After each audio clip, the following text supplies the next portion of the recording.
Welcome, welcome, welcome, my lovelies. Welcome back, one and all. I hope you have a little drink, a tea or a coffee or something else, or a little snack, and just to have time to sit back and enjoy the video, hopefully. Welcome to you as always, and all the newbies that are coming along and joining our miniature family.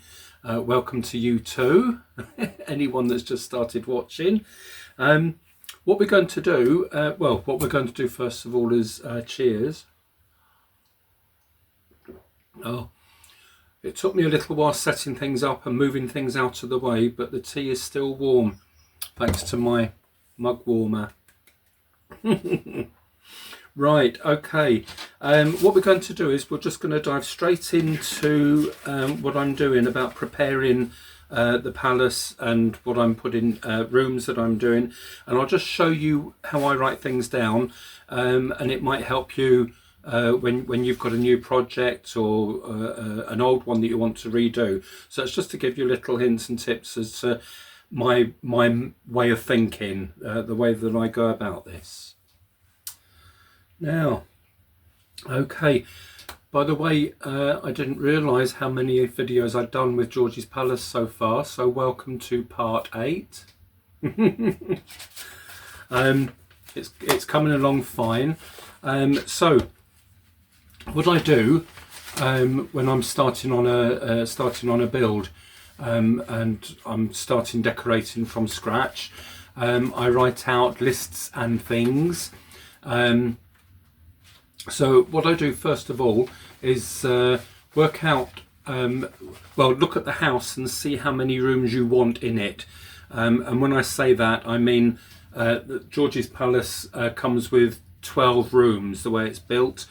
I'm probably going to keep it as that, but we'll see as I go on. That may change because you just allow this to evolve along your journey. But at the moment I'm keeping it at 12 rooms.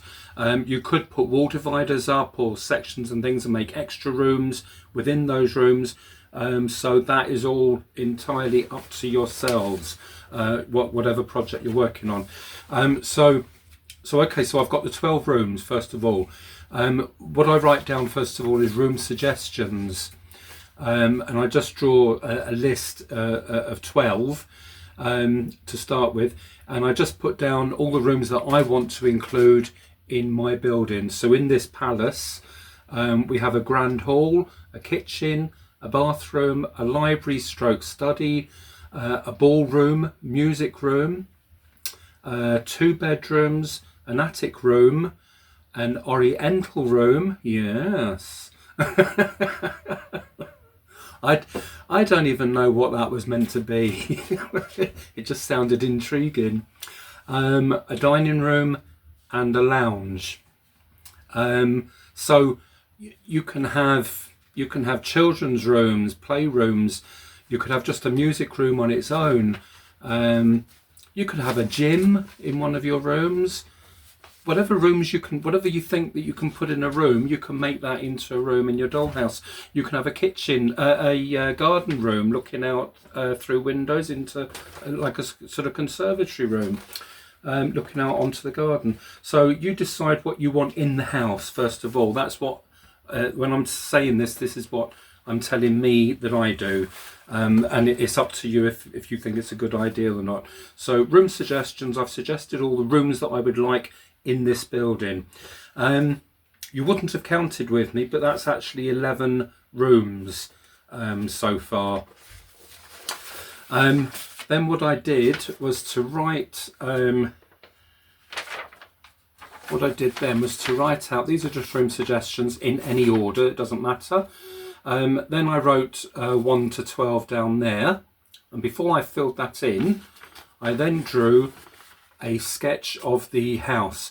It's got wider rooms in the middle there and narrower rooms each side, which are both the same size. This isn't to scale. I don't really work to scale. I work in my head and just write in notes and things. That's the best way for me to work. If you have to work in scale or choose to work in scale, then do it on graph paper and work out your scale from there. But all I've done is basically draw the lines there to divide the rooms up. And so we've got 3, 6, 9, 12. Then once I've got those in, I decide what I want in that room on that floor and where. I don't know how well you can see that on there. But once I've done that, I number my rooms from 1 on the bottom left hand corner across, and then across, and then across. So 1, 2, 3, 4, 5, 6, 7, 8, 9, 10, 11, 12. Once I've done that, I then have on this side those exact rooms from 1. So that's 1, 2, 3, 4, 5, 6 onwards. If you note, the wide room at the top of the building has a question mark. Even more the intrigue. What's he going to do in there, I wonder?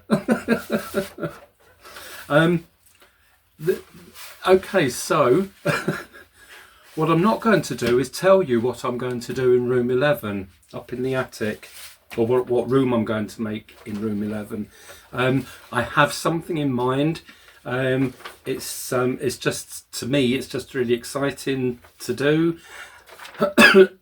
But maybe now I'm talking, and this wasn't planned, but maybe with all these rooms that we've got already in the palace, maybe you would like to suggest what I may be doing in room 11, what I may be creating in there. But it could be anything. Anyway, moving on.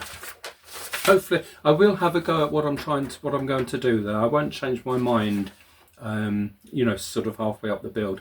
It will come to fruition, but obviously it's going to be late on in the video series. So okay, another thing I do is write out room suggestions, like dining room, lounge suggestions, things that I've got in my head. I also go onto Google or onto an internet or the internet, and I put in room styles for palace dining rooms or stately home dining rooms, whatever, and just put in keywords and then click on images, and then you have dozens and dozens of real places with real photos of real rooms. Then I get colour schemes from that, or I think up a colour scheme myself.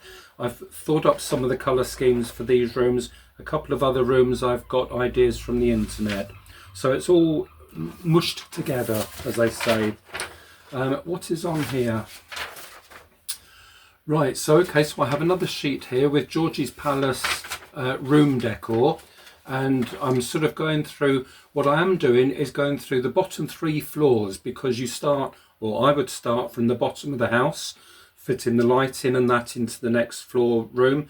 Once that's all done, I'd move up into the next room, and so on and so forth. So I've just realised I'm all excited with my hand gestures. I'm off the screen and you can't even see what I'm doing. I mean, that's just ridiculous. Calm down, Richard. So what I have done here is write out the dining room, the grand hall and the kitchen, because they're the 3 bottom rooms.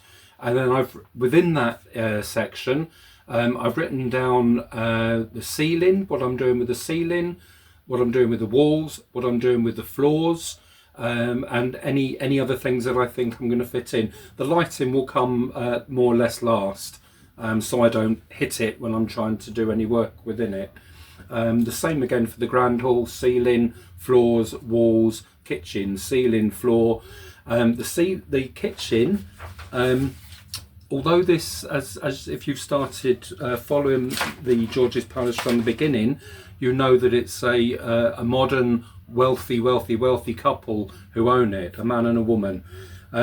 Actually, they've been, to have the money they have and to have a building this big that they want me to renovate for them, they're actually extremely friendly to get along with. Sometimes people that have the amount of money they have are very demanding. So far these people haven't been. And when I say that, I say that truthfully, because I let my mind at night just run wild, and I imagine talking to them and I imagine what they're saying to me. So sometimes people that you're talking to in your head in the house that you're doing or the building can be stroppy, demanding, can be extremely friendly, and easy to get on with. So far so good. Right, now because I'm just making this up and designing as I go along, and adding bits here and there, I knew I was going to have the balcony here, so I didn't put one of these in there. It just wouldn't have looked good. But what I didn't take into account is the distance from there to there. And if I grab this piece of wood, this is or was going to be, well, it still will be when it's finished, when it's been cut, but this was going to be the ledge, and then the railings are going to come round here. And as you can probably see, I'm trying to hold the camera downwards. As you can see, when you put that on, it hits these, the corbels. So I've basically got to bring the balcony in so it fits in between the corbels, because I'm not taking those off. I could take them off and then just paint it blue, but I want as much as possible going on there. So I have had to cut the end of this off shorter, and I have one little bit of wood to glue to be able to finish the return again. So it's a make or break time whether this all happens or not. It's a bit nervy, I must say, but let me get on with finishing this. After shortening the front of it to the length that I needed from this point to this point, I then still have to have the 45-degree angle so I can fit the return back on again. So the little bit that was cut out there, that's all I have to play with to try and make a reasonable looking corner. So what I need is half of one of these, and that's basically one of those is cut in half, but it's flat, so it's not at the right angle. So all I had was this one to cut, and I've done it with an electric saw, but it wouldn't go right through to the other side. So I'm just finishing this off. Hopefully it will sort of fit when I've finished. And after talking and showing you about the edge of the railings, one bit being closer to the other, which, as I said, I couldn't care less about that. I love if there's an imperfection shown here and there, I'm all for that. I've forgotten which bit I was going to put on. It was this piece, I think. Yes. Okay, so what I need is the top and bottom of these cut out to be replaced with that top ledge there. So it's going to be a hit or miss.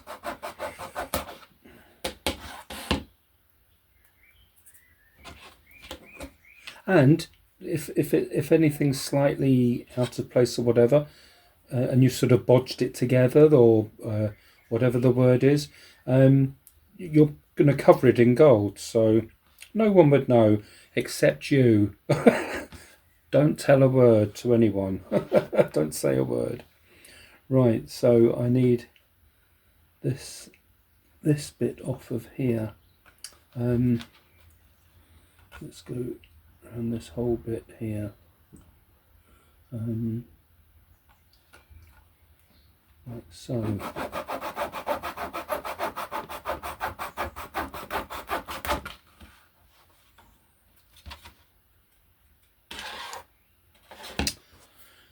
Okay, it's like doing an intricate operation. No, it's not like doing an intricate operation.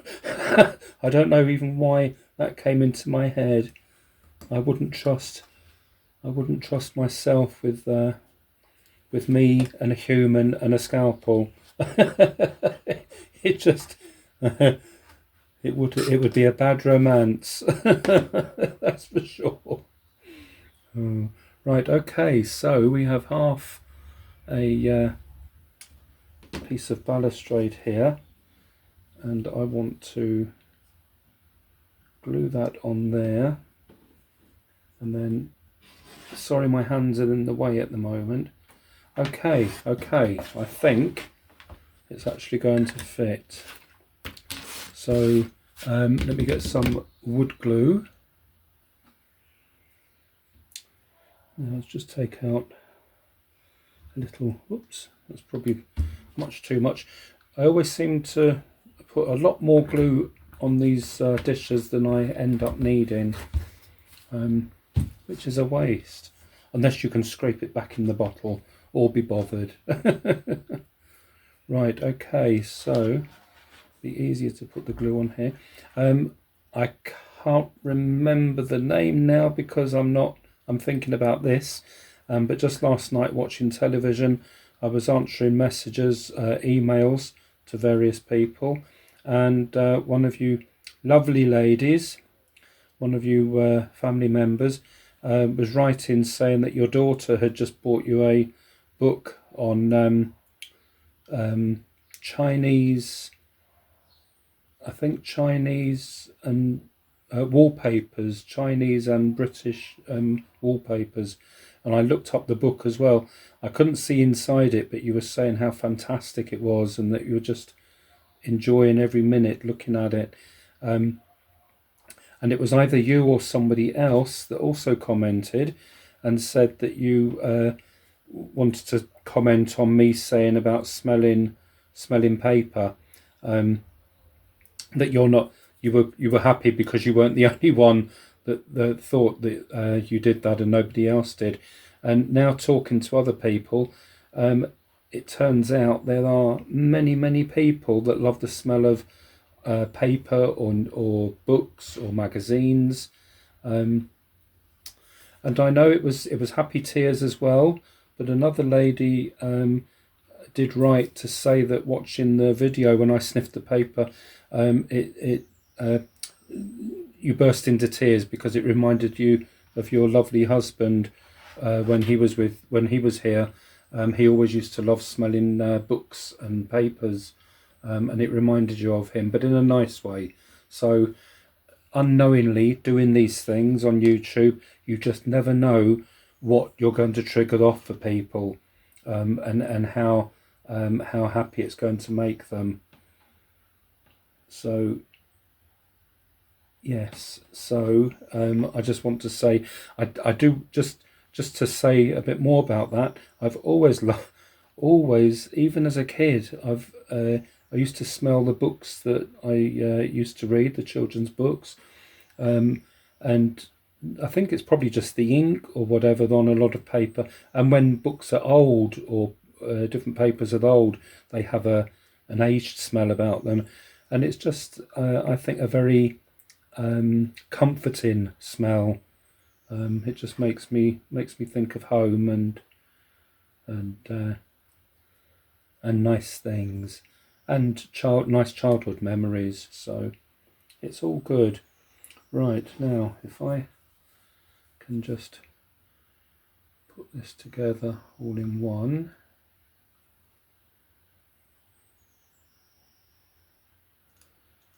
Like so.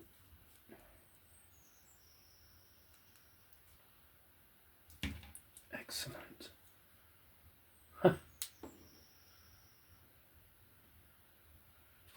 Okay.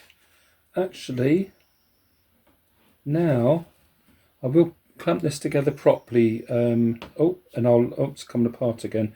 But I will put this together properly and leave it in place to dry, and then I'll just paint over the gold to fill up the lines where, the diagonal line there. But it's made the railing good again because it's now the way I've cut it with the bit that was left. It's made it all even along the top. But it wouldn't have bothered me if it wasn't. It's just given me more work to do just to fit it in. But now, as long as I've measured this properly, it will go in between those corbels, which I had not thought about, obviously, when I was making it in the first place. And I spent half a day trying to get this right to start with. What a waste of time. Anyway, let's move on.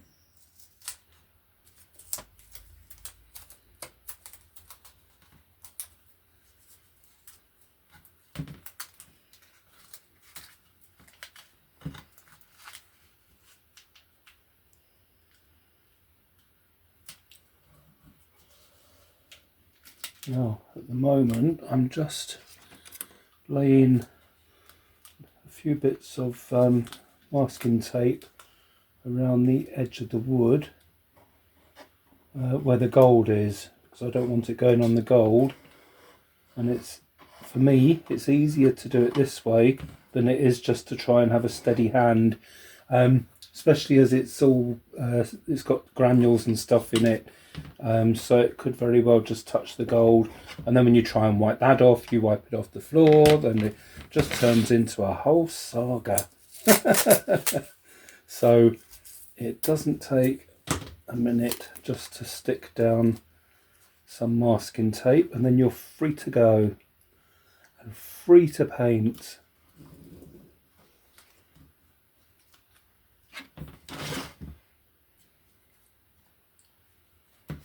Right into the corner. If you're always trying to get somewhere your fingers can't fit, then use a thinner tool. There we are.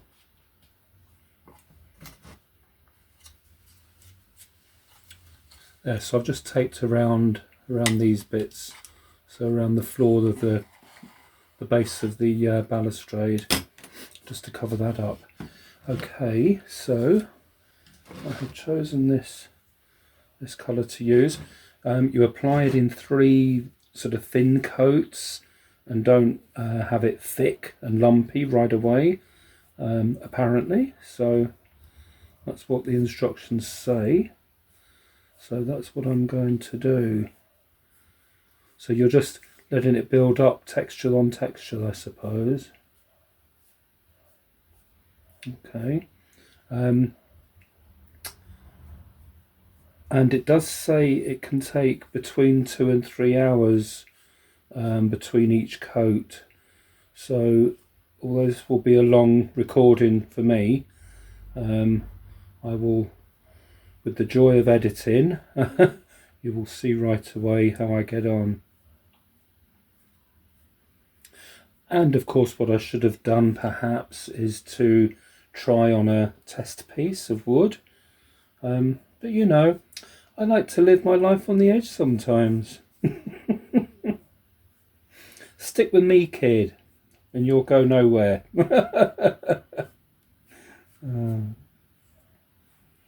Well, at least we'd go to the end of the road and back.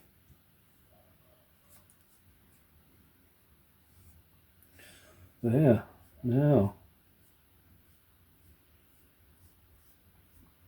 I'm not going to paint down along the edge there because that's where I'm going to attach it to the house itself. So I shall leave that like that.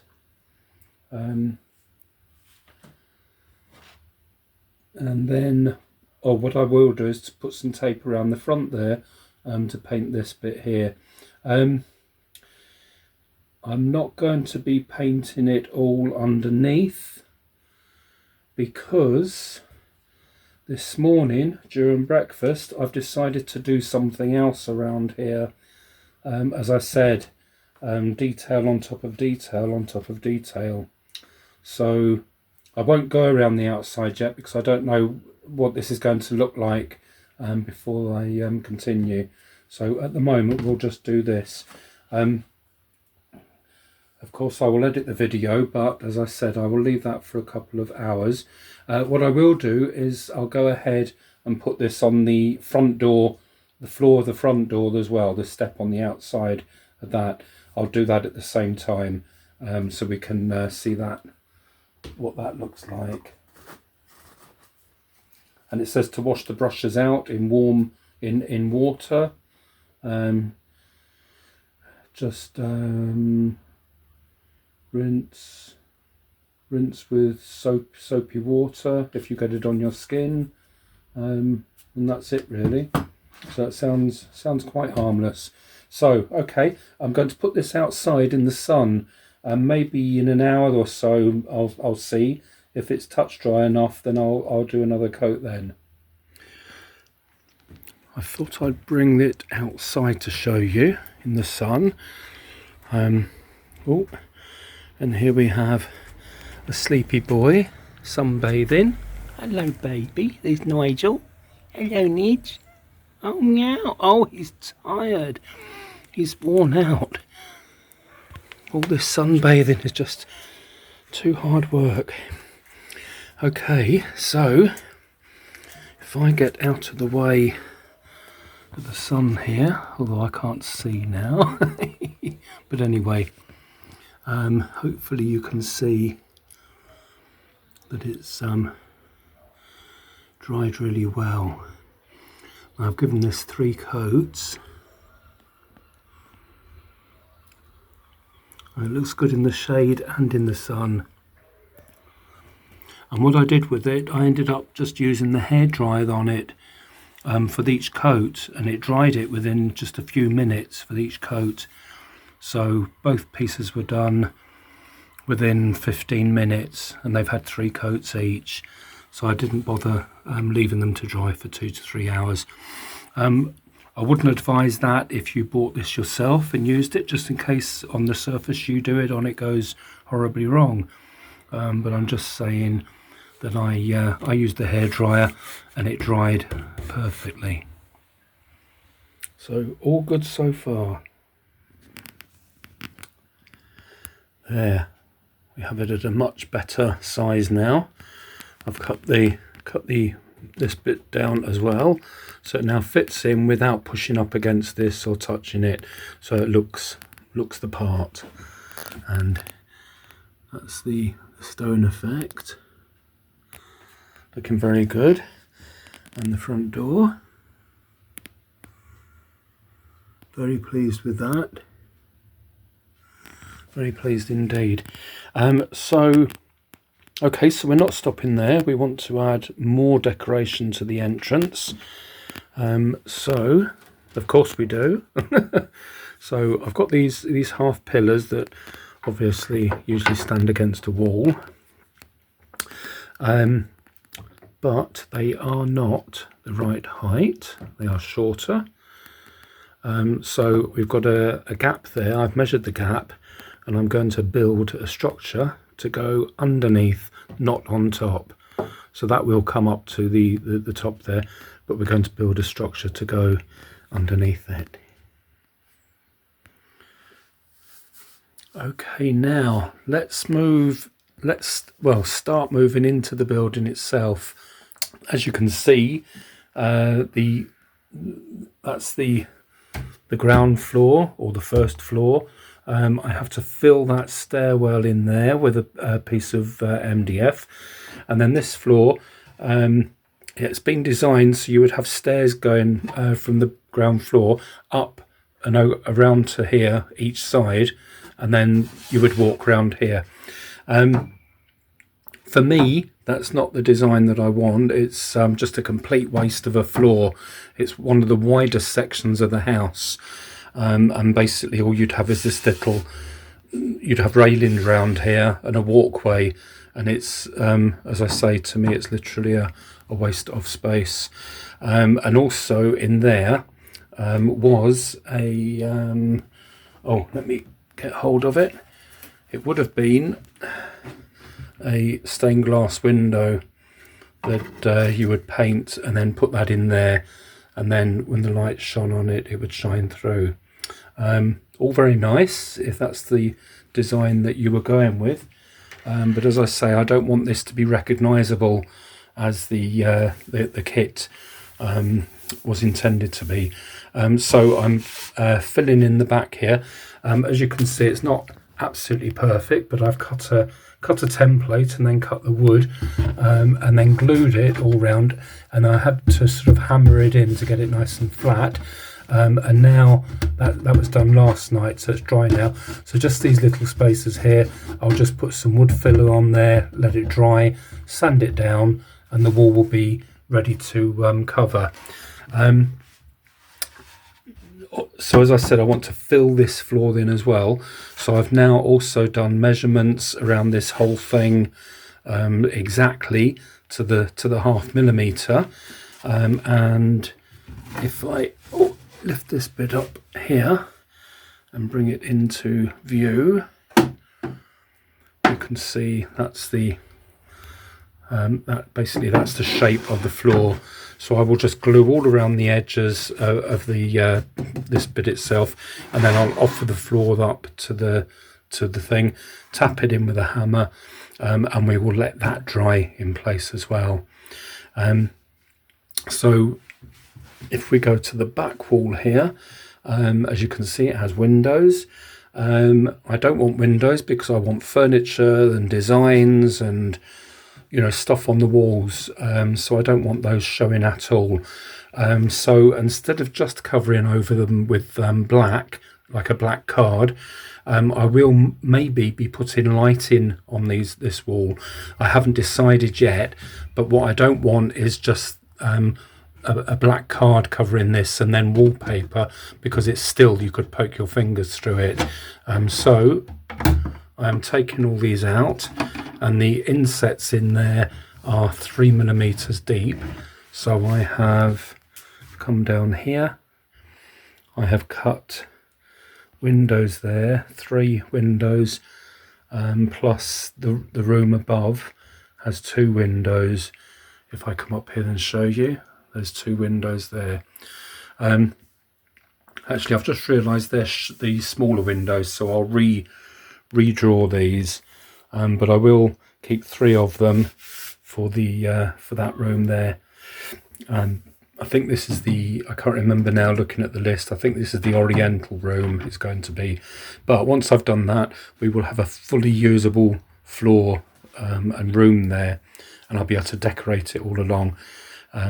So I shall cut these bits out, get all those in place, and fill in the walls, do the windows above with exactly the same, and so it's prepared basically to start working on the inside. How exciting. And there we are, fits perfectly. So I just had to tap it lightly with the hammer all around. When you're trying to make wood flush with each other, it might be a good tip for somebody, to help somebody. When you're actually looking at it and running your fingers over it, sometimes your mind, because it's 2 different bits of wood, sometimes I think that one bit is higher than the other. But if you close your eyes and just rub your hands, so you're doing this across, if you can't feel any ridges, then you know it's flush. So I always do that with my eyes closed. It's about the only bit of dollhousing that I do with my eyes closed, but it always seems to work. So that's done. And the stairwell that came up from the basement, that's also filled in, and I'm letting that dry. If it feels slightly out when you rub your hands over it, then I just go around it with a sander, but normally it works without doing that. So I knew what I had in mind, what I wanted. I wanted the columns are round. I wanted a square base, just to sort of juxtaposition sort of thing, if that's the correct word or term for what I'm talking about. Who knows? Who cares? But the other night, watching television, and we were watching an episode of The Poms that's showing on TV at the moment. Brilliant television series about the years ago when the children and parents from the UK were given a £10 ticket to go to Australia to build a new life. So it's been really interesting. Anyway, so on that programme I saw exactly what I wanted and paused the television, and we took a couple of photographs of it. So at the moment I'm just building a cube. So I want it square. So all I've done is measure the width that I want the cube, and then the thickness of the wood. I've taken the 2 sides into account and knocked off that much in length. So made these ones, basically these are 1.5mm thick, this wood. So I've cut 2 at 4.5 centimeters and 2 at 4.2, so these are 3 centimeters smaller. So when the whole thing's put together, I put the smaller one onto the larger one, not the larger one onto the smaller one, and then at the end, when it's all put together, I will have a cube. I'm not sure if I explained that correctly, but you'll see what I mean when all is well and when all is glued. So I'm just putting those together now. I need another cocktail stick. Actually, I don't need to wipe off the glue on the inside at all. I just need to position it so it's just in the nice, right onto the edge there. This is all going to be enclosed, so whatever goes on in here stays in here, just like Vegas. so I've heard, I've never been there. So here we have another two. I've got 8 pieces all together because I'm making 2 columns, so 4 pieces in each column.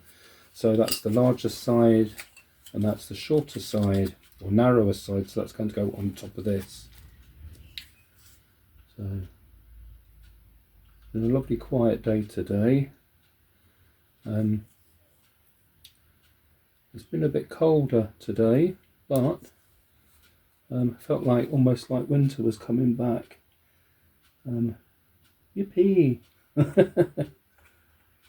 But it's warmed up as the day's gone on.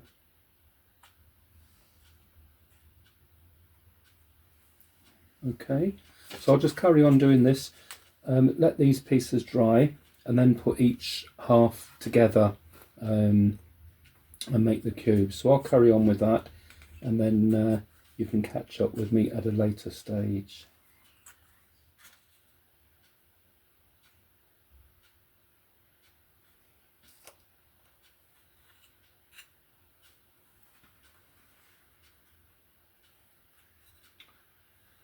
So after each half has set and dried, then make sure you put them in one inside the other, the right way, if you know what I mean. The 2 shorter sides inside the longer sides, or the wider sides, and then that makes it nice and square.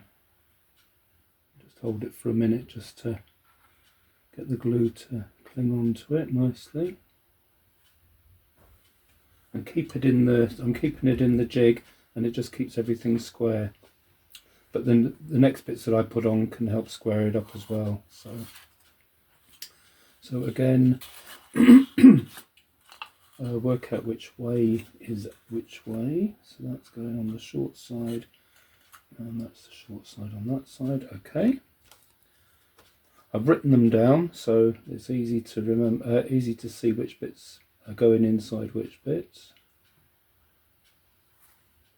And then this is going onto the edge of this one, and this is going underneath this, on top of this one. And keep them as square as you can.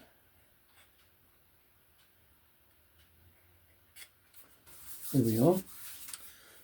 Okay, so you can see there 2 hollow squares now. So I'll let those dry and then stand them upright. Doesn't matter which way, they're all the same. And then I'll start decorating the outside of them, as I saw in the photograph. Sorry, on the TV. Well, I took the photograph from the £10 Poms. Thank you to them. Thanks to them, I'm going to, I found how I want to do the base, so hurrah! Okay, now, this is around the base here. I'm just carefully cutting little bits of skirting board, like so, just picking a style that I like the look of. I'm just using odds and ends out of the shoe boxes that I've got lots of bits of wood now over the years. So I'm just cutting bits. It doesn't matter what colour they are, they're all going to be painted afterwards anyway. But I've just put those, and I'm just mitering them like you do when you're going around rooms. Well, that's around the outside corners of a room. If I place that in there, then that's starting to give the base of the column a shape, and then I'm going to add something to the top here. I'm going to use, I'll look through my stash of odds and ends again and look for some coving so it's shaped out, and I'll cut that, mitre the corners. I'm just using the small metal mitre saw here.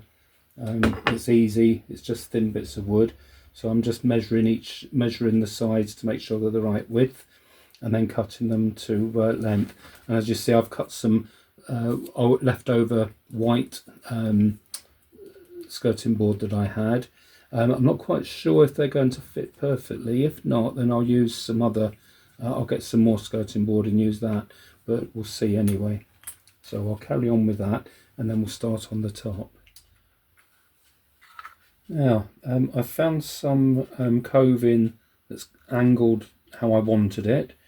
The one I'm using does have a short side and a long side, so when you're cutting little bits of this and measuring it to go around things, make sure you're always cutting the right angle, and that you don't turn the wood over at one point and then cut the angle, because they won't match up. What I've also done is measure the exact sides. Now this is glued together from side to side on one side, and it might be 1/2 mil under or over the overall measurement, and then I've cut the piece of wood exactly the same length on the inside there to fit on that side, not any other side. It turned out there was only 1/2 millimetre difference on all four sides, one way or the other, but what I do is mark that side number 1 and that piece of wood number 1, so I know it relates to that. Number 2, 2, 3 and 4, 2, 3 and 4. So I can leave this, go away, come back again, and I know 1 goes with 1, 2 goes with 2, and I know they're going to more or less match up at the corners.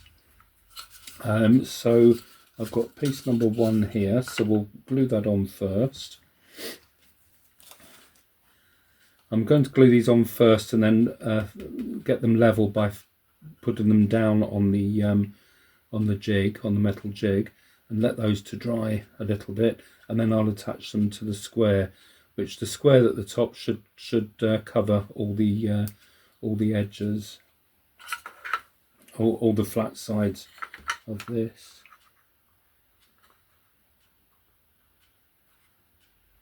So I can just line that up, make sure the corners there and there are exact, and they are.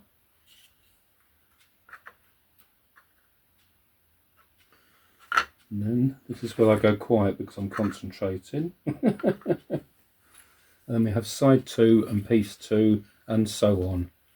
I can just pick it up and check that that corner is exact for the next one, and it is. So I'll carry on doing this and do it to the other one as well, and then we can put the tops on. I've just brought you outside for a minute because it's a beautiful sunny day today. So we're in front of the workshop at the moment, and I just wanted to show you the beautiful tulips we have that are coming up again. They come up every year, and they get more and more every year, as tulips do. They're multiplying. And just so you can see, Nigel's having a day off. He's not helping me at all. He's enjoying the sun. Aren't you, Nigel? Eh? This plant usually stands up straight, but he's flattened it out into his bed, so that's his sun lounger usually. Sometimes he comes off it and lies on the earth because maybe it gets too warm. But there he is. Hey? Oh, baby. There he is. Oh, I'll be going back on here. Here we go. He's going to do a serving suggestion to let you know how he uses this plant. Hey? There he is. Good boy. Oh look, he's enjoying the day. Hey?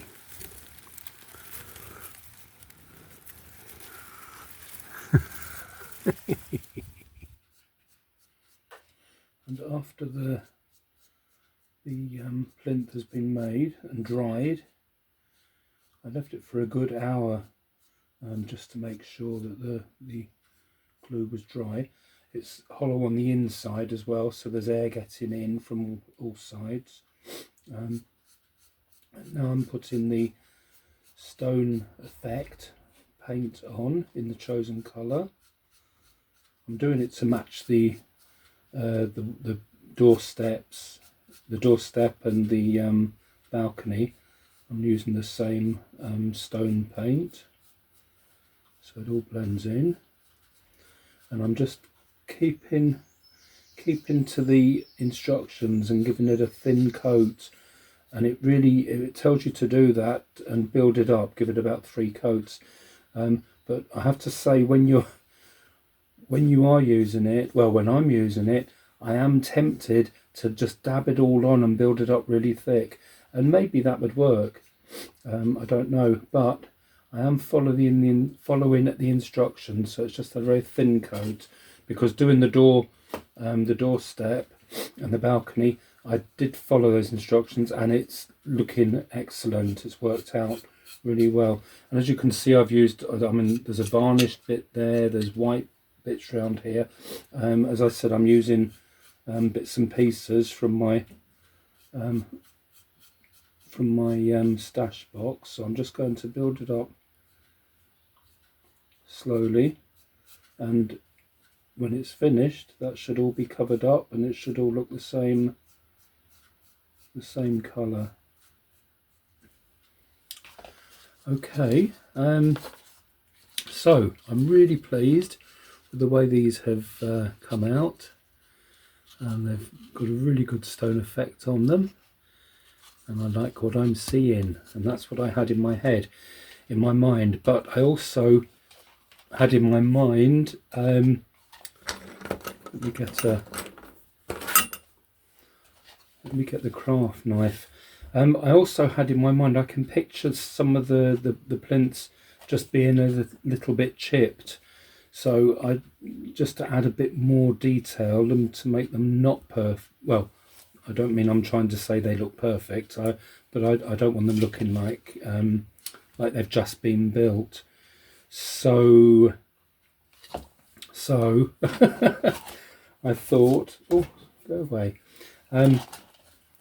So I thought I would just cut some of the corners and things off here and there, and just see.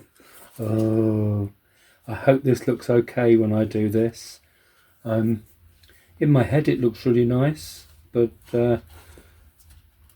let's hope I don't mess this up. But I'm going to cut off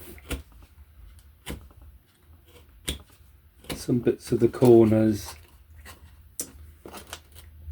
Well, I've started now, so I shall finish. And some little bits along the edges, perhaps, where the stone's been nibbled. And once it's painted over again, it may or may not show, or it might just be very slight. But at least it will be, what do I call it? ATD, attention to detail, just to add some more on top of more details. It wouldn't probably be chipped in there underneath as much, or in that bit there, because things always chip when things are rubbing past them, and it's always on the extremities. So these are the furthest out places of the plinth. The inside isn't. So if it was taken out on the inside there, it would just be through pure erosion over centuries, really, because it is meant to be stone. So I'm not going to take anything off there, but I will. Sorry, my hands are in the way, but I am going to take off not every corner, maybe just the 2 front corners, and just a little bit of each. This reminds me of the time that I spent hours making that leather ready coloured or dark ready coloured leather chair for John Boy for his Halloween house. I made the leather chair and then I stuffed it all with wadding and glued it all down, and then I got the X-Acto knife and I tore pieces in the chair and pulled out some of the innards to make it look really worn. And at that point, when you do that, when you've taken so long to make something, it's really quite frightening if you haven't done it before, just in case it doesn't work or it looks awful and then you've messed all the work up that you've done. Right, I'll do a little bit there. Okay, done it now. So I must carry on. So where's my brush? So I'll just, and I'm drying each layer. I'm just drying off quickly with the hair dryer. I'm finding that it dries perfectly well. It doesn't need to wait. I think it says wait for it to dry for, I don't know, a couple of hours or something. But I'm doing it in minutes rather than hours.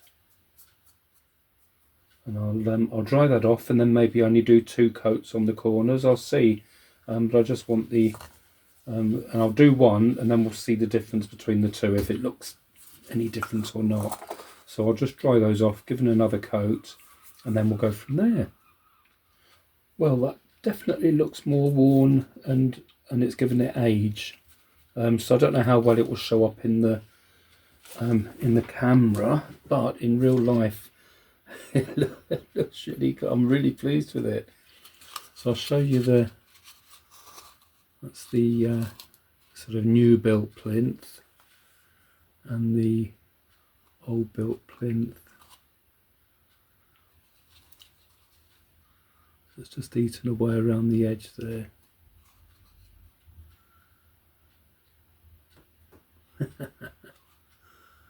Really pleased with that, and some round the feet there as well. The corners are taken off it, so it's not as sharp edged as this is, basically.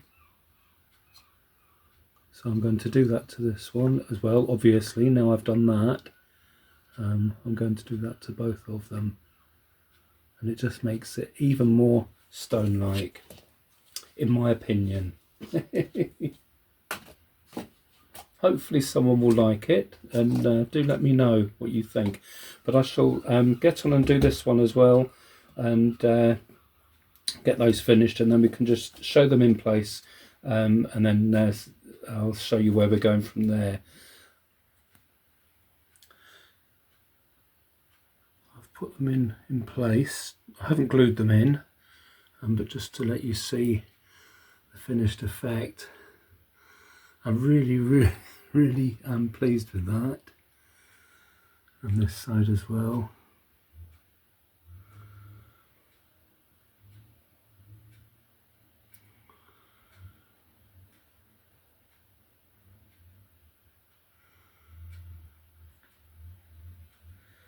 So in real life, I mean, me looking at it, I can see it right away, but I don't know in the video how much detail shows at this sort of distance, but I'm really pleased with it.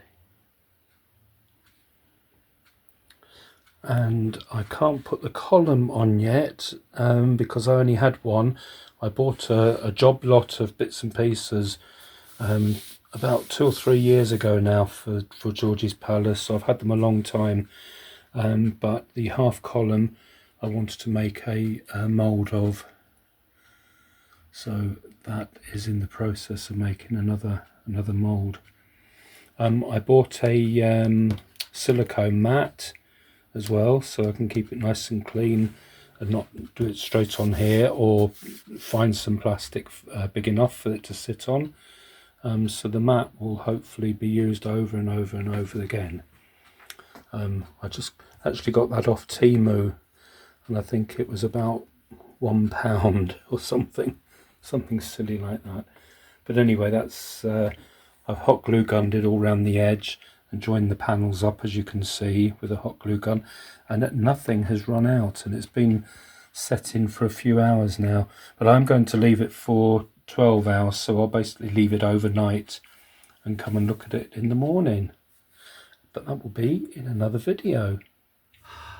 Okay, my lovelies, I hope you enjoyed this instalment of Georgie's Palace, and as you can see, I'm in the middle of making the mould for the column, so I can do another one of those and put those up at the door. I would of course paint those in the stone effect as well. So also the next video, I think, will probably straight after this one, will be an unboxing, because I have received something else through the post again. But that will be in the next video, which is so exciting. So I'm going to start it right away as soon as this video is uploaded, because I can't wait to see. I'm very excited. And in fact, I have had 2 parcels, so I will show you what both of them are. Can't wait. So without further ado, I shall say goodbye for uno momento and be back ASAP. Take care, my lovelies. Speak again soon. Bye.